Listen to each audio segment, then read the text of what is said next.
This is the Biz News Podcast, one-on-one conversations with experts in business and personal development. The humble flying fish has a lesson for business leaders, says relationship specialist Paul Cowan, who works internationally to facilitate change between ad agencies and their clients. As they fly across the water, the fish are looking at what's hidden in the waters below them. Mr. Cowan says it's those hidden threats that, when not discovered, can derail business efforts and can turn a flying fish into someone's dinner. Paul Cowan joins us on this Biz News podcast to talk more about tackling hidden issues. You went from a lengthy and successful career in advertising to studying psychotherapy. And then you spent years as a counselor for individuals and families. That would be a major career change for anybody. But why and how have those two experiences helped you in your current job? Two questions there. Why and how have they helped me? So why did I do it? Well, I became really fascinated by what happened to the people around me. I was particularly conscious in my last years in advertising that there was a real comparison. You know, for some clients, I would, and so would the rest of my teams, go through absolutely hell and fire and work all night, weekends. But for others, we couldn't be bothered to get off our collective bar stools.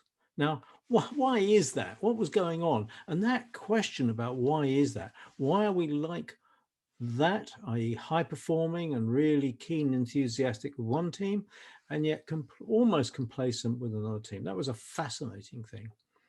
And then the other question that really came to me was that why was it that whole groups of high functioning individuals, and by that I mean people that can hold down jobs and relationships, how come they could collude unconsciously together on a Monday morning to somehow make the worst of each other, just as our clients did with us?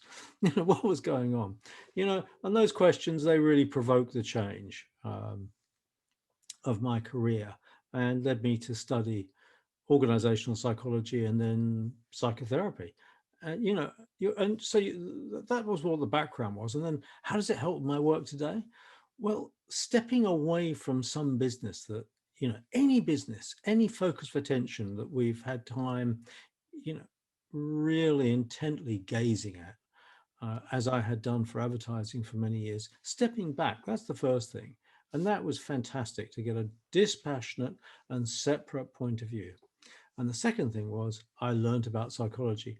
I learned about the answers to the questions that had really provoked my change.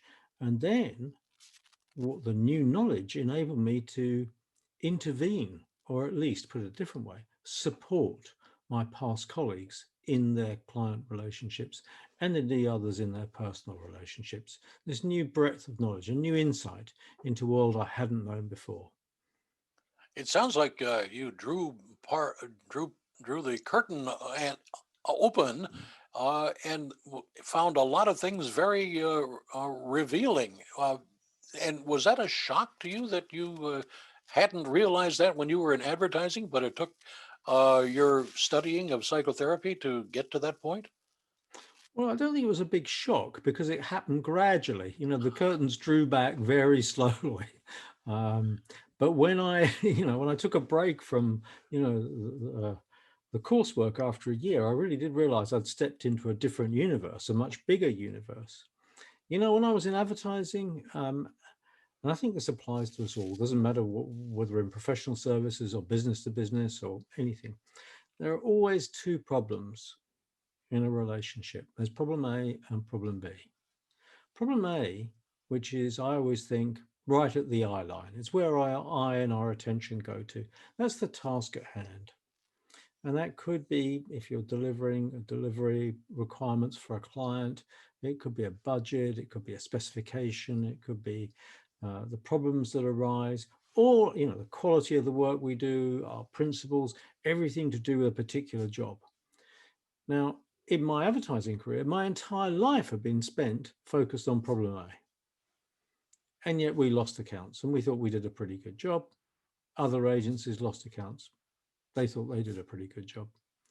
Well, in studying psychology, I realized there's a problem B that gets in the way of everything. It lies below problem A. So not at our eye line, but somewhere out of our eye line, somewhere that sometimes we forget about.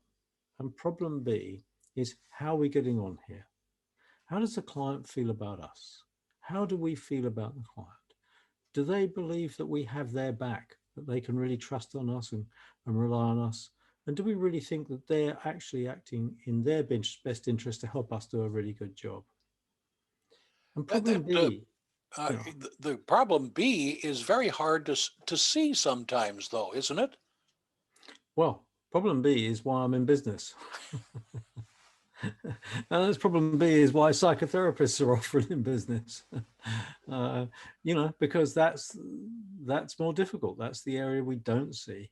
And yet really improving relationships in the business domain of the future is the critical competitive advantage that is there for some people who wish to grab it. Because let's face it, business is only going to get tougher. You know, clients are going to, of whatever business you're in, are going to get more demanding. Competitive pressure is going to increase. Budgets are going to get smaller, resources going to get thinner. So, you've got two options. One option is to try and work harder. Well, I think many of us really do work hard anyway. Or the other alternative is to work smarter and to find the competitive advantages. And the competitive advantages are enormous. If you think about a difficult client and an easy client, which one does the work go through more smoothly on? Which ones attract the higher margin? Which ones do people actually, of your people, want to work on those better accounts? Well, all of those things suggest that you get happier people, higher margins, better quality of work if the relationship is good. If the relationship is bad, then all of the above is in reverse. So it pays a hell of a lot to think about problem B and to get expert. But the thing is, nobody gets trained in problem B. There aren't any training programs. And you mentioned that is why you have a company doing what you do. Tell our viewers and listeners the name of your company and what it is that you do for people. Yes, I co-founded two companies. One is the Client Relationship Consultancy.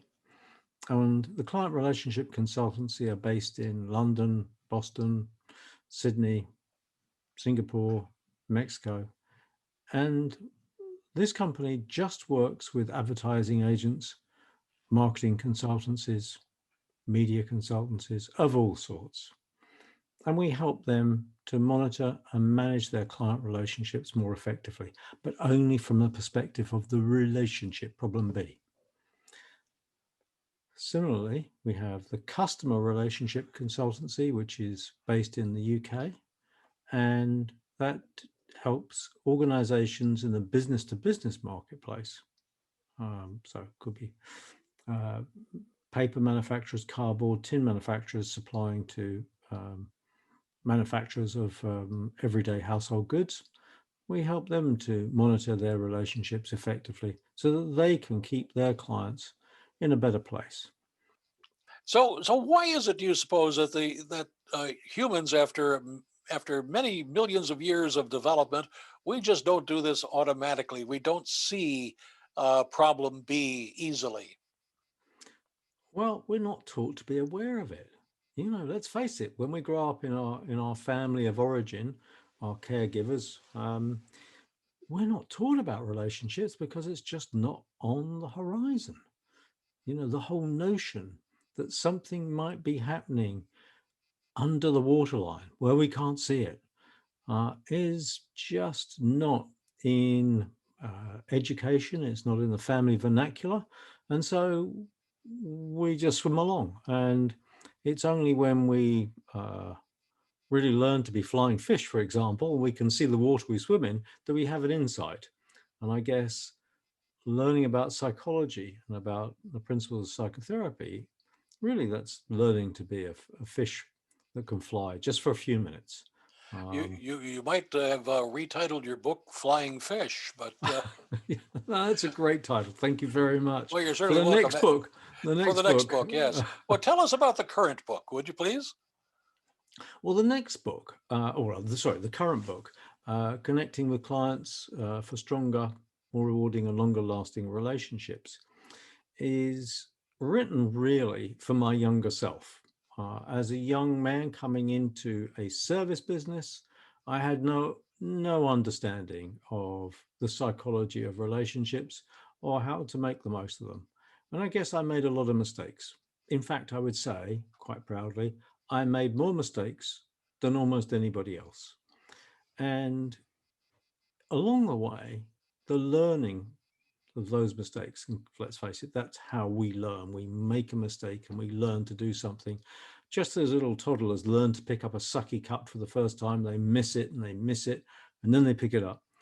I learned a lot, and stepping out of the business into this different world, and then stepping back into the service business as a consultant, suddenly I was able to be able to articulate material that nobody else had put down before in an interesting and easy way. You know, you had to go and do research in business schools and psychotherapy schools. So what I've done is I've put together a book, and it is not an insubstantial book, but it's a very easy to read, easy access. I wanted the young people of, people coming into advertising or service businesses or any business for the first time and be able to pick up a book and just dip in and dip out and enjoy it and learn something. But the same applies to a global CEO of any company. They could read this book. And indeed, I was talking to one last week who said, it's interesting, Paul. He said, my definition of a successful business book is not how many does it sell, but I'll talk about it, but how many underlines and highlights does a book get? And he said, and I'm happy to say that your book, I have underlined and highlighted and tabbed many, many of the pages. So it's really a compendium of advice and ideas and things to try. And I guess that's the important thing, to read a bit and think, oh, that could apply to me, or maybe that's happening to me. I'll try that. And that would be great. If only people would just do that, then that would be fantastic for me. Well, speaking of learning from mistakes, so many companies and organizations for the last 18 months have been trying to learn about how to cope with COVID. You are running two businesses with offices all over the globe, seemingly. What have you learned about coping with COVID? And perhaps more importantly, how are you preparing your companies for the post COVID world, which may be here sooner than we might have thought? I think I would give praise to our CEO or CEOs, one for each company, who moved really rapidly and equipped our teams really well. So I thought they did a remarkable piece of work in getting everybody out of the office with full equipment, good setup, and then having fantastic support for the staff and resilience training, regular get-togethers, timeouts being so important, like no meeting Wednesdays, lunches that were booked in, regular 3 times a week free exercise activities online, and then managing people's expectations. And of course, our team are all, they're pretty much aware, because this is the water we swim in, about the psychology of what goes on. And I think they did a fantastic job in creating boundaries so that people felt they were being supported and encouraged to do their very best, making sure that emails didn't go out late at night, that people had breaks between Teams calls or Skype calls or whatever platform they were using. Really learning that it's going to be harder work just to sit on the end of a screen, and giving really good support. So I've been very proud of them. I think in terms of their reaction now, yes, they're planning to go back to work, but no, we're not going to be the same. No, we're not going to be the same. We will work better when we are able to be connected with one another in a more physical sense. We can look over a table and see somebody. That's how human beings developed in terms of cooperation. What goes on between you and I at the end of this call? I can see you nodding, but I can't see the rest of your body. I can't see your micro expressions that I would normally pick up quite quickly, and you could see mine. You can't hear the exact inferences in my voice simply because the buffering won't allow it. All of that inhibits communication. And the way that we are structured on this call means that we can't just walk down a corridor or have a chat about something. All of that, our teams want to get back to work in the office, maybe not all at once, but certainly as quickly as possible. Will we travel as much? No, we won't travel as much. Our travel budget is stayed rooted down, and we will work with our clients in a more flexible way. But getting back to see our clients, to build those relational components of what goes on between us will be important. Paul, you've been very generous with your ideas and your observations. What would you like to talk about that I just haven't been bright enough to ask you? I think you've asked me the most important questions. All I would say is the one thing that's really important to me is the issue of problem B. Of all of us, whether we're in a personal relationship or a professional relationship, are becoming more expert, more dexterous, more knowledgeable at problem B. And I think that would make the world a much better place. For our listeners, is there a website they can go to? They can go to paulcowan.com.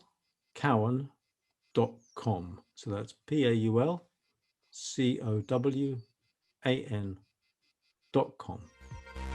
You've been watching the Biz News Podcast. We welcome your input. Send your email to editor@biznews.com. Thanks for watching.